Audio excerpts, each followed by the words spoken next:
Jonathan Swift, modeste proposition. Dit par Émile Berlerme, en février 2023. Modeste proposition pour empêcher les enfants des pauvres en Irlande d'être à charge pour leurs parents et pour leur pays, et pour les rendre utiles au public. Jonathan Swift, 1729. Traduit par Léon de Vailly, 1759. C'est une triste chose pour ceux qui se promènent dans cette grande ville, ou voyagent dans la campagne, que de voir les rues, les routes et les portes des cabanes encombrées de mendiantes, que suivent 3, 4 ou 6 enfants tous en haillons, et importunant chaque passant pour avoir l'aumône. Ces mères, au lieu d'être en état de travailler pour gagner honnêtement leur vie, sont forcées de passer tout leur temps à mendier de quoi nourrir leurs malheureux enfants, qui, lorsqu'ils grandissent, deviennent voleurs faute d'ouvrage, ou quittent leur cher pays natal pour s'enrôler au service du prétendant en Espagne, ou se vendent aux Barbades. Tous les partis tombent d'accord, je pense, que ce nombre prodigieux d'enfants sur les bras, sur le dos ou sur les talons de leur mère, et souvent de leur père, est, dans le déplorable état de ce royaume, un très grand fardeau de plus. C'est pourquoi quiconque trouverait un moyen honnête, économique et facile de faire de ses enfants des membres sains et utiles de la communauté, aurait assez bien mérité du public pour qu'on lui érigeât une statue comme sauveur de la nation. Mais ma sollicitude est loin de se borner aux enfants des mendiants de profession. Elle s'étend beaucoup plus loin, et jusque sur tous les enfants d'un certain âge, qui sont nés de parents aussi peu en état, réellement, de pourvoir à leurs besoins, que ceux qui demandent la charité dans les rues. Pour ma part, ayant tourné mes pensées depuis bien des années sur cet important sujet, et mûrement pesé les propositions de nos faiseurs de projets, je les ai toujours vus tomber dans des erreurs grossières de calcul. Il est vrai qu'un enfant dont la mère vient d'accoucher peut vivre de son lait pendant une année solaire, avec peu d'autre nourriture, la valeur de 2 shillings au plus que la mère peut certainement se procurer, ou l'équivalent en rogatons dans son légitime métier de mendiante.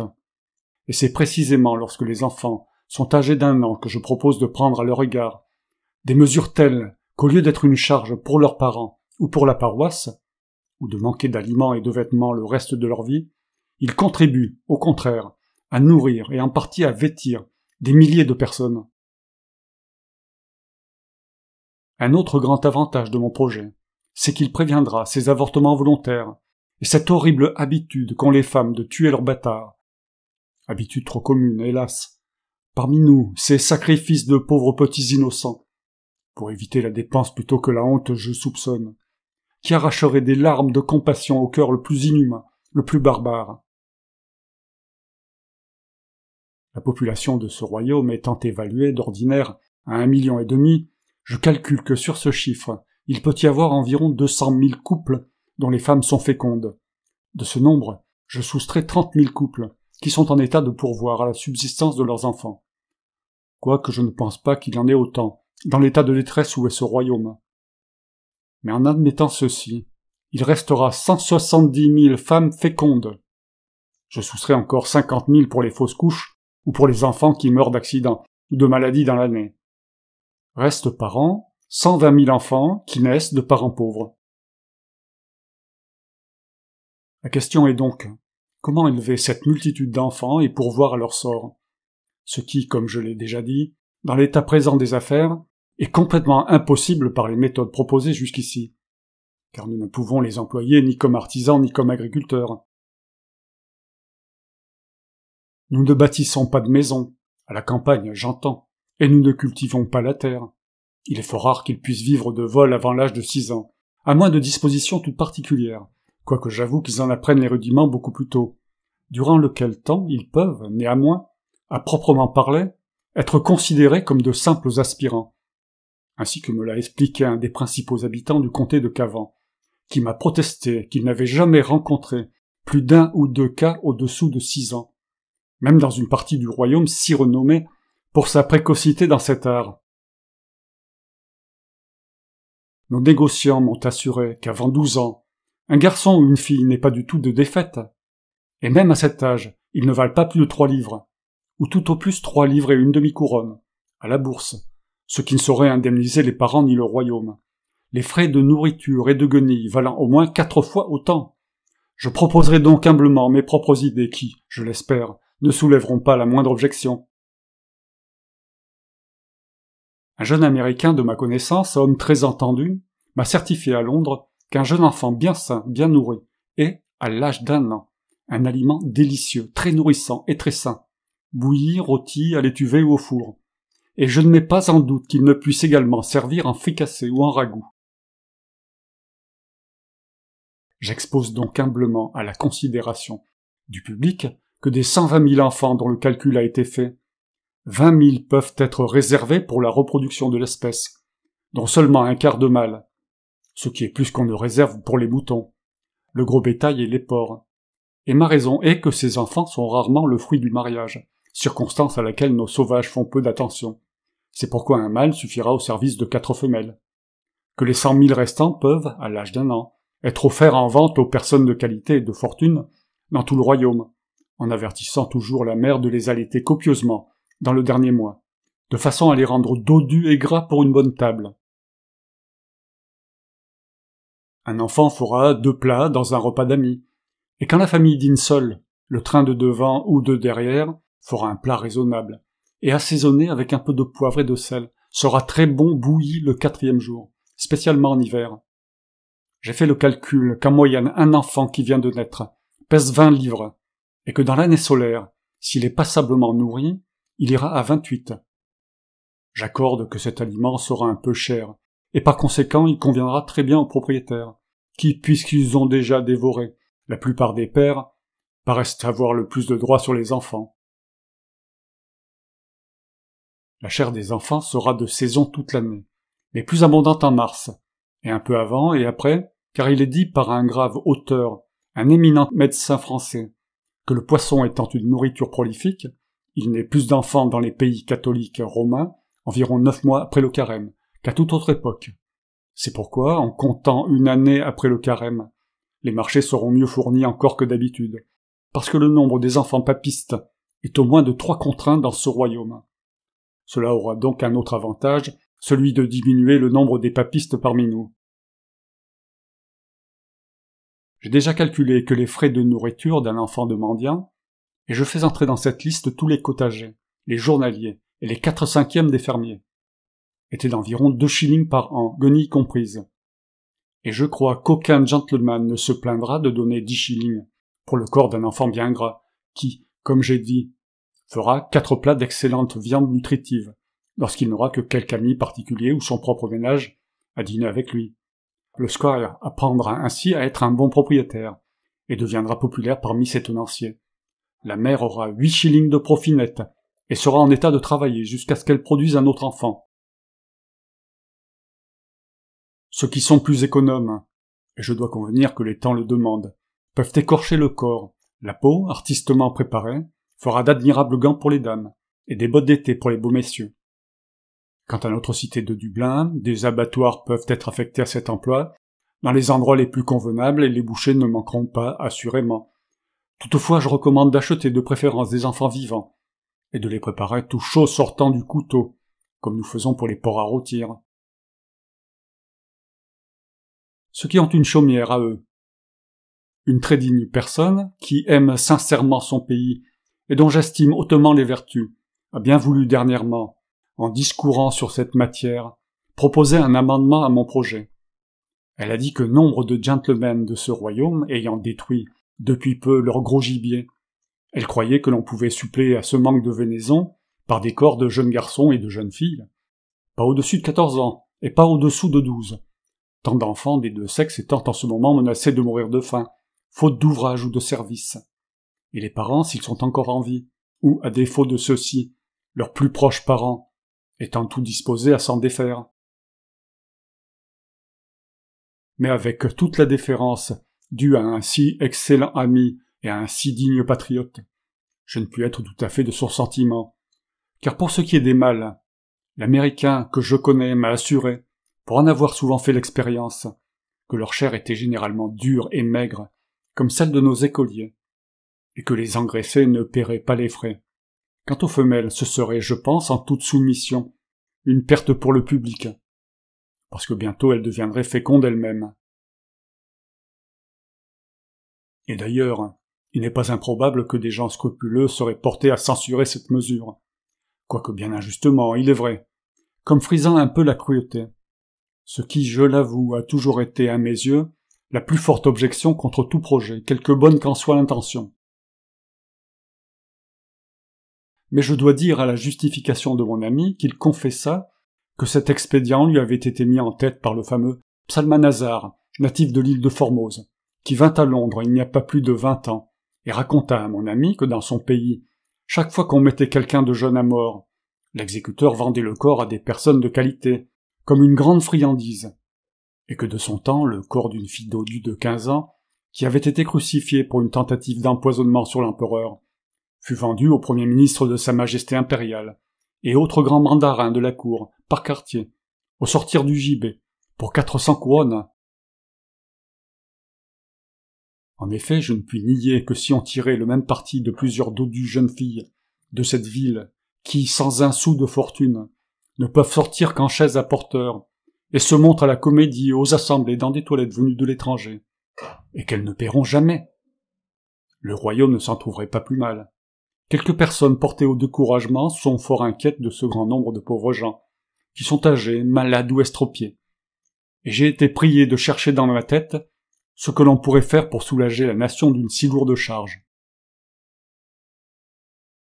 Mais je ne suis pas le moins du monde embarrassé à ce sujet, car il est bien connu qu'ils meurent et pourrissent chaque jour de froid et de faim, de saleté et de vermine, aussi vite qu'on peut raisonnablement s'y attendre. Et quant aux jeunes journaliers, leur état aujourd'hui donne presque autant d'espérance. Ils ne trouvent pas d'ouvrage, et par conséquent dépérissent faute de nourriture, à un degré tel que si, par hasard, on leur confie le plus simple travail, ils n'ont pas la force de le faire. Et ainsi le pays et eux-mêmes sont heureusement délivrés des maux à venir. Cette digression est trop longue, et je reviens à mon sujet. Je crois que les avantages de ma proposition sont évidents et nombreux, ainsi que de la plus haute importance. Premièrement, comme je l'ai déjà fait observer, elle diminuerait considérablement le nombre des papistes dont nous sommes inondés tous les ans, car ce sont les plus grands faiseurs d'enfants de la nation, aussi bien que ses plus dangereux ennemis. Et s'ils restent au pays, c'est afin de livrer le royaume aux prétendants, espérant profiter de l'absence de tant de bons protestants, qui ont mieux aimé s'expatrier que de rester chez eux, et de payer la dîme à un curé épiscopal contre leur conscience. Deuxièmement, les plus pauvres tenanciers auront quelque chose à eux que la justice pourra saisir et affecter au paiement de la rente de leurs propriétaires, leur blé et leur bétail étant déjà saisis, et l'argent une chose inconnue.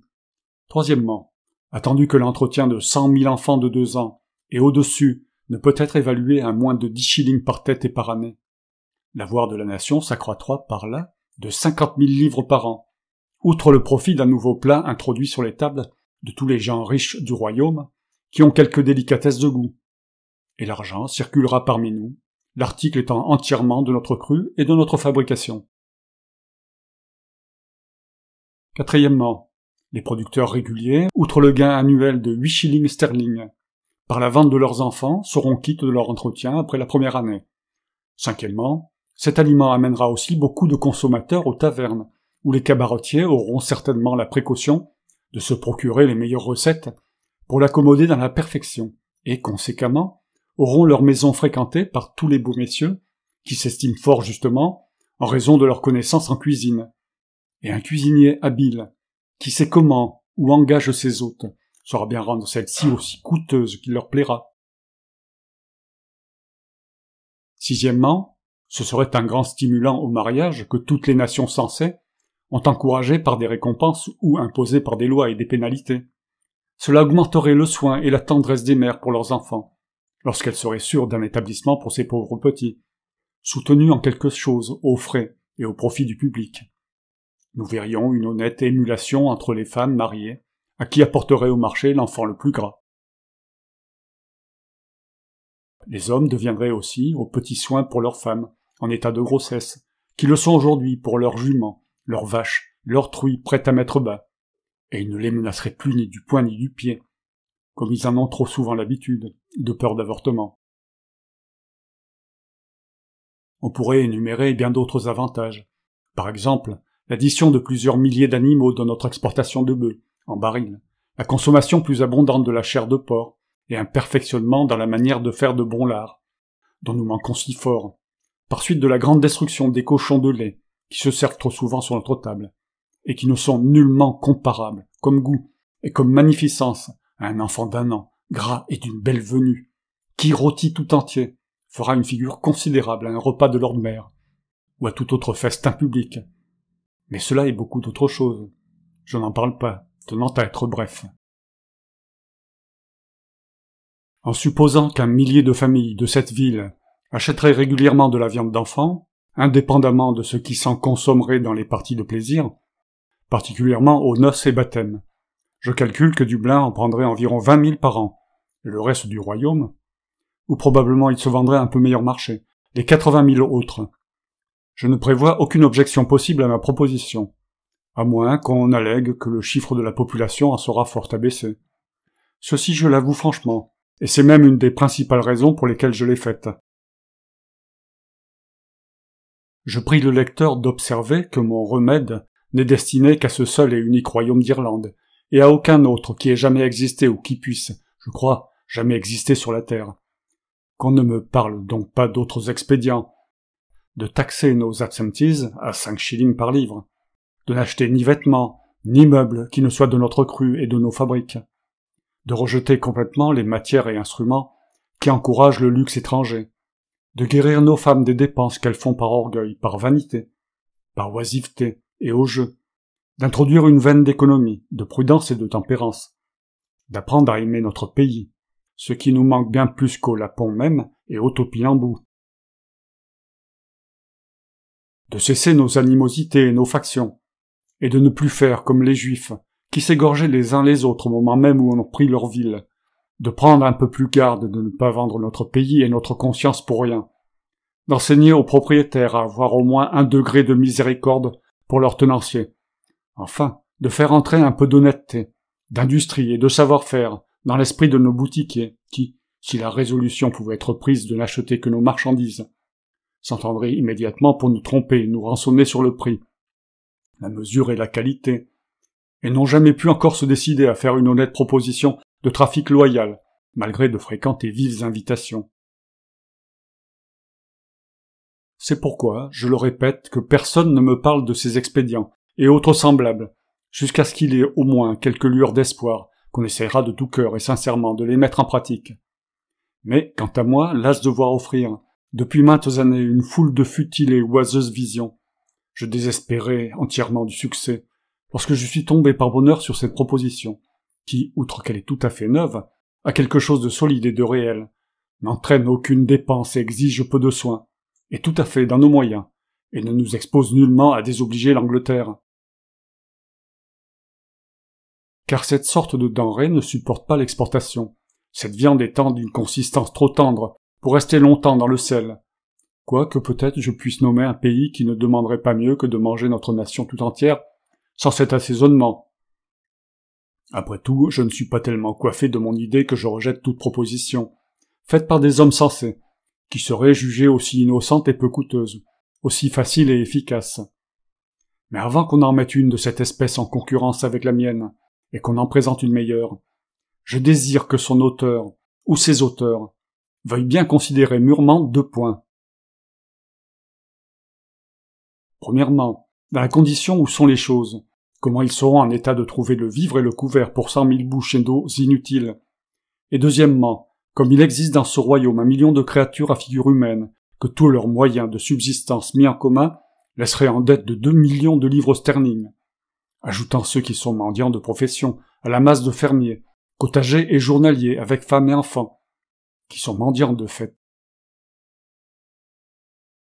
J'invite les hommes politiques à qui mon ouverture déplaira, et qui auront peut-être la hardiesse de tenter une réponse, à demander d'abord aux parents de ces mortels, si, à l'heure qu'il est, ils ne regarderaient pas comme un grand bonheur d'avoir été vendus pour être mangés à l'âge d'1 an, de la façon que je prescris, et d'avoir évité par là toute la série d'infortunes par lesquelles ils ont passé, et l'oppression des propriétaires, et l'impossibilité de payer leur rente sans argent ni commerce, et le manque de moyens les plus ordinaires de subsistance, ainsi que d'un toit et d'un habit, pour les préserver des intempéries du temps, et la perspective inévitable de léguer un tel sort, ou des misères encore plus grandes, à leur postérité jusqu'à la consommation des siècles.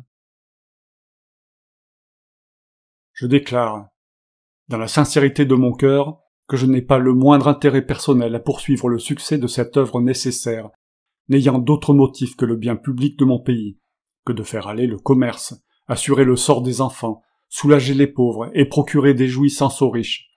Je n'ai plus d'enfants dont je puisse me proposer de tirer un sou, le plus jeune ayant 9 ans, et ma femme n'étant plus d'âge à en avoir. Fin, dit par Émile Berlerme.